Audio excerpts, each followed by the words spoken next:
Good morning. I just woke up. It's 5:30, so meh. I have my shrimp. I got my kefir, and we're gonna eat this, and we're gonna shower, and we're gonna hit a chest day. So I'll see you at the gym. So for the first workout, we did dumbbell bench press, and I did 3 sets of these. I honestly could have gone higher in weight on my 3rd set, but I was worried I was going to lose my form, so I didn't. Really focusing on that stretch when coming down, and I like to take a pause at the top just to give myself a second.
Going into chest flies, and that's me realizing the weight that I usually start out with is a lot lighter than usual, so that's a good sign.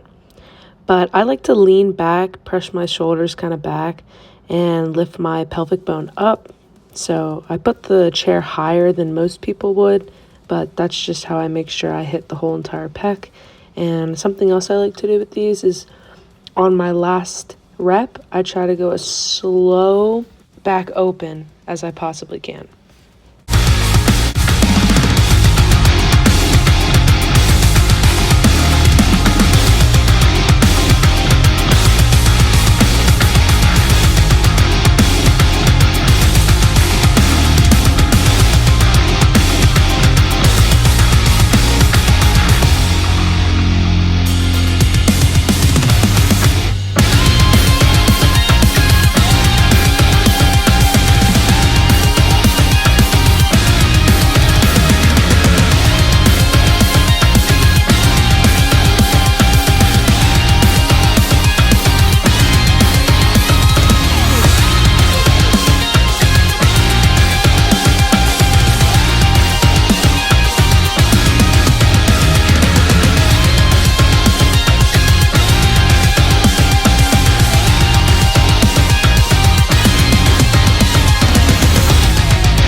exercise. We are doing dips. I do assisted. I apologize for the kind of crappy clips for the first 2 sets. I do make the 3rd set a better angle. After this, I did my 30 minutes of cardio, followed by 3 sets of weighted ab crunches.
What's up, y'all? All right, we just got out the gym, obviously, but I just wanted to talk about something real quick. Recently, I've reincorporated meditation back into my routine. I did it for a while, about a year or 2 ago, and really enjoyed it. I started doing it again, and I just want to talk about some of the benefits that I see for myself specifically when I get back into meditation. Okay, there has to be a skunk, because that is insane. Anyways, oh my god! Wow, that is pungent. Oh my god! Who the fuck? Literally, a giant must have come around this area and shit itself, because what the fudge? Anyways, back to the moral of the story. Meditation. This is so not going to be a good example of what I'm about to say, but I have really bad ADHD. I wouldn't call it really bad anymore, but grew up with the most god-awful ADHD. I've come to control it a bit, and I don't take any medication for it, which is pretty insane, but that's just my personal preference. I was on it for way too long, so. But one of the things that I find that meditation helps with is my ADHD, because it forces you to take 5 minutes a day to sit and not move and to just focus on your body and your mind and really sit in that present moment, which people with ADHD rarely ever do. Normal people rarely do it, right? So a tip that I have that really helps me when I meditate, one, I use this guided meditation on YouTube. The account is called Great Meditation. Love her. God bless her soul, because she is such an amazing woman. So I can put that into the description, like the name of the account. She's got 2 accounts, one that's Great Meditation and the other is 5-minute Great Meditation. I do the 5-minute one every day at the gym in the sauna. The other tip I have is when you sit and start to meditate, imagine the feeling of your palms and the palms of your feet. You can do it all throughout your whole body if you really try, and you don't really have to try, but focus on it. Just try your best. And like, I'm doing it right now. My feet and my hands are tingling because of the fact that I'm focusing and deliberately putting in the intention to focus on those parts of my body. And what that correlates into is mind and muscle connection, obviously. If you're able to physically think about the muscle you're working, let's say you're doing a bicep curl. If you're able to physically think about that muscle contracting and just putting in the work, you'll feel it a lot more than if you just are like, oh, what am I gonna have for dinner tonight? You know what I mean? So meditation has helped me gain a lot of mind and muscle connection. Another thing is, ladies, I'm sure we've all seen the cortisol face on TikTok and whatnot. When you work out, you are physically putting your body into a state of fight or flight because you're pumping yourself, you're raising your heart rate, you're making your body think that it's running away and it needs to survive.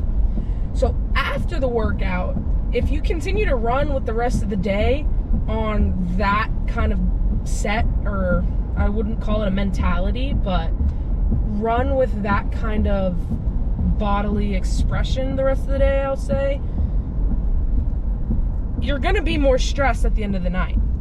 So with that being said, something that's helped me is after I work out and put my body through a ton of stress, I like to do a meditation, and it's only 5 minutes and you feel really calm after. For me, I almost feel like I didn't work out. Now, it's not taking away the work, it's not taking away the pump, but it should honestly help it because you're bringing back down your heart rate. And when your cortisol levels are too high, I'm sure we've all read about what can happen. It can have a lot of negative side effects. I'm not extremely educated on it, so I'm not going to stress it too much right now. Calming the body after a workout, I feel, is necessary. Another thing that it does is I have asthma, so taking the time to deliberately focus on my breathing is something that my asthmatic self finds hard to do. So when you breathe deep and focus on intently breathing through your nose, out your mouth, or through your nose and out, out your nose, however you want to do it, it's training your lungs. It's almost as if you are bicep curling your lungs, okay? It's like working out your lungs, which is, a little bit every day will make a big progress, just like working out. So if you don't meditate, you could have ADHD, you could have asthma, you could be a normal person. I don't think meditation would hurt anyone. So if it's something that you can find 5 minutes of your day to incorporate, please do. Like, genuinely, it's changed my life for the better. It helps me become more present. It helps me stay more positive because it gives you the time to sit and be like, oh my God, I'm okay. Because I know if you have anxiety or any sort of ADHD, your mind can always feel like it's on edge, or like you've gotta something's about to happen. Something's about, that's how your body can feel sometime with anxiety and ADHD. You're always looking over your shoulder. So it gives you the time to sit and just be okay. So if you're just okay for 5 minutes a day, it'll go a long way. Okay, rhyme. Anyways, but I'm gonna go home, cook up some food, and I will see ya after that. Okay, I'm back from the gym. I'm having yogurt with honey and cashews and a green tea. I'm gonna edit my video, and there's a 20% chance I'm gonna take a nap before the library. Haven't decided. It's like I'm outside in the regular world and I'm so tired, and then I come down to this basement and all of a sudden I have energy again. So don't know if I'm taking a nap yet. If I do, it'll be like an hour-long nap. I woke up from my nap literally like this, and I went to see what time it was, and it was 1:40, and I said, 1:40 in the morning, and I was so confused because it was light outside. I had totally forgot I'd taken a nap and that I didn't go to bed for the night. But I'm up now. I'm eating steak and peas and an Olipop. And then I'm gonna go to the library and hustle and bustle for a few hours. And then I'll have dinner. Yes, dog food. Okay, no, but it's actually so good. Beef, beans, tomato sauce, onions. And we've got veggie chips. Typically, I like to use black bean chips because they have way more protein, but they didn't have them at the store. So these will have to do. I didn't realize they were so small. It's fine. It's literally fine. One of my really good friends showed me this recipe, and I really like it, but that's absurd. That's such a small chip.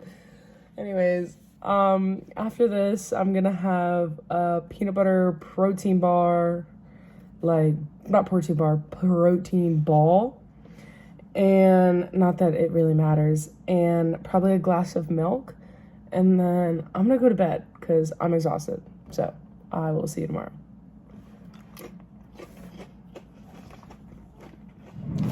Damn! This shit is good. Okay.